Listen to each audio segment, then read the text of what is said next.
consolidate the fibre of democracy, but statements presented to the media that drive partisan agendas should be investigated. The elections were a classic example where various organizations made their positions clear, posing bold statements, opting for alternatives in leadership, and recently even mentioning the ousting of prominent figures were reinforced or have been reinforcing political bias. Today we have Professor Anton Harber. He's the Director of Journalism at the University of Witwatersrand to tell us more. I'm tripping over my words, Prof, because we're having such a riveting discussion, you and I, about the role of media and also the puppet masters, if I can say that. Perhaps not so, you can correct me if I'm wrong, but let's speak about party politics with regards to the media. In the US, we have a situation where some media houses are overtly supporting one party over another. Fox News, for example, will come out and say, we're Republican. So any message that's coming out there, the public can know that this is from a Republican point of view. In South Africa, not so. But yet you have people saying, oh, this media house is pro-DA, or this one is pro-ANC, this one is pro this, that, and the next thing. Do you think we should take the lead from the States and come out and overtly put our position? You know, South Africa has a long history of partisan journalism, and it's produced both some of the best and some of the worst of our journalism, and it's important to remember that. I think that the important thing is transparency. If the public can know where you're coming from, you're perfectly entitled to publish a newspaper that supports the ANC or supports the DA or supports the EFF. As long as the public knows that's what you're doing and they make their choice whether to buy, consume, read or listen to that media, that's their choice.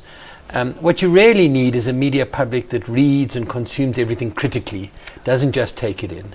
I don't think the notion of objectivity is particularly helpful in understanding journalism, because we all come from somewhere. We all have biases and prejudices and histories and positions. I think fairness is what we strive for. I think balance, I think truth is what we strive for. And I think those are more useful concepts for journalism. But I think sometimes a journalist, an editor, or a newspaper wants to take a position, wants to criticize a leader. As long as there's a clear differentiation between reporting facts and opinion and analysis, and that's clear to the reader and clear what you're doing. Do you think the media in South Africa is easily manipulated? I think all media is subject to manipulation. I think that we have a particular, I think because of our history, we inherited a media that came from an apartheid structure. And that means there's still accusations that can be made that this media is too white or that media is too ANC. And I think that taints a lot and shapes a lot of how we see our media. In particular, where there has been manipulation, potential manipulation, is in leaking allegations.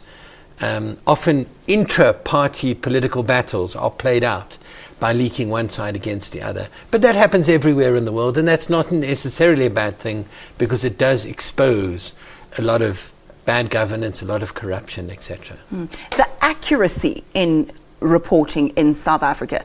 Sometimes we'll find an apology, perhaps page 2, page 3 of a newspaper. Some corrections will be made with regards to maybe death tolls or whatever.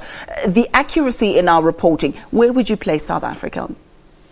Not bad as far as the rest of the world goes. Look, there's a problem with accuracy and verification everywhere in the world, because newsrooms are shrinking because of economic constraints, because social media means that everything gets out there much quicker under much greater pressure, so the pressure on journalists is much greater. So verification has become much more important and much more difficult. But everywhere around the world, there's a push for greater verification, and in this country as well. And I think the age dynamic as well. It's quite interesting in South Africa. I'm in the television field, so that's where my interests lie when I take a look at that. But you're seeing younger and younger journalists, which perhaps is a good thing. But it then means that the more experienced are leaving the industry. They become spokespeople for various organizations. They focus on other interests, maybe for remuneration or experience purposes. But then you find a lack of experience and a lack of passing on those skills. Is that a problem, do you think? It is a problem. It's a problem because we've had to go through quite a quick, and we're still going through quite a quick transition. There's nothing wrong with young journalists. One wants new young voices without any question. and particularly where young people who are au fait with the new technology. But you want to balance that against experience, high levels of skill, a bit of wisdom that hopefully might come from age. There's been a lot of criticism with regard to media by some black intellectuals who will say that the powers that be, or those who own the means of production within the media space, are still white monopoly capital, who then pull the strings perhaps and are anti-ANC or overtly supporting somebody else to try and sway the public's perception of whichever group is the center. Do you think that those are valid points, that whatever happens in the upper echelons of an organization's structure will trickle down and affect the journalists on the ground and how they write their pieces? Yes, I think ownership does matter. I don't think it's that you have a direct link between who owns the paper and the views of its journalists, because journalists can also think for themselves and act for themselves. They're also agents for themselves. But, you know, we did inherit from apartheid a distorted media. And it's partly corrected. I think we've gone some way in correcting it, but it's not fully corrected. There remains imbalances of what we do. But having said that, let me say there's nothing wrong with having media that's anti-ANC or critical of ANC. That's part of an open democracy. What you want is a full range of media, supporting the ANC, criticizing the ANC, supporting the DA, criticizing the DA. What matters is range and diversity across the political spectrum.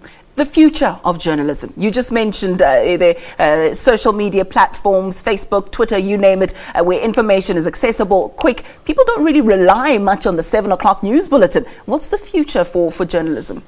It's true. Traditional media is, quite frankly, dying pretty quickly as social media and internet-based media, which is much cheaper, much quicker, takes over.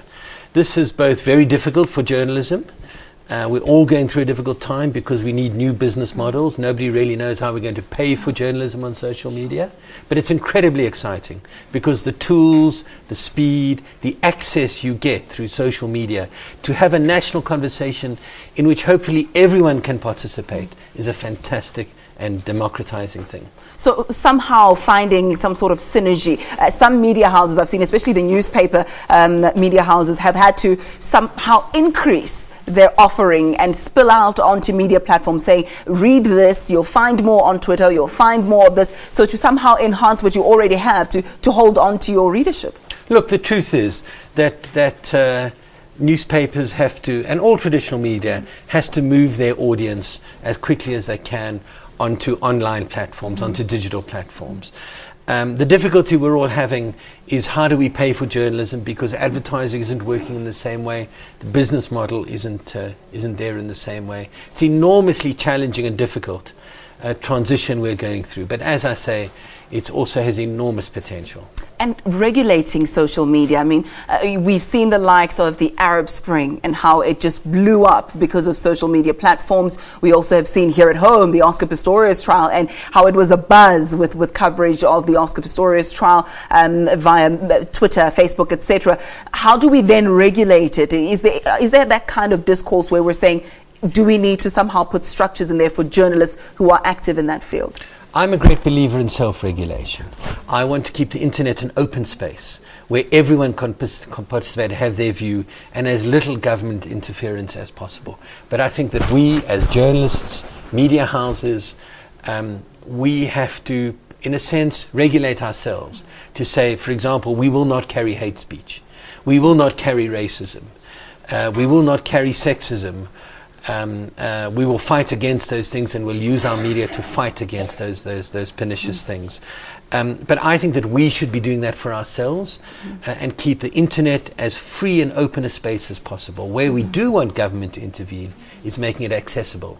We want cheap, easy, quick access for everyone, so that it's not just the elite taking part in the national conversation, but so that all South Africans can join in. We'll have to leave it there, Prof. Thank you so much for your words and your sobering thoughts. This is a conversation we can have forever because it directly affects me. So though you do want to follow us on Twitter and comment at Morning Live SABC, please do tune in, just like you're doing now, to make sure that Leanne and I and Valen and Andile still keep our jobs. I can just imagine people just following news and what have you on Twitter solely, and then we're still hustling and begging for jobs. Aye, bleak future. Okay, I'm only kidding. Thank you so much for having watched us for the last 3 hours of the show.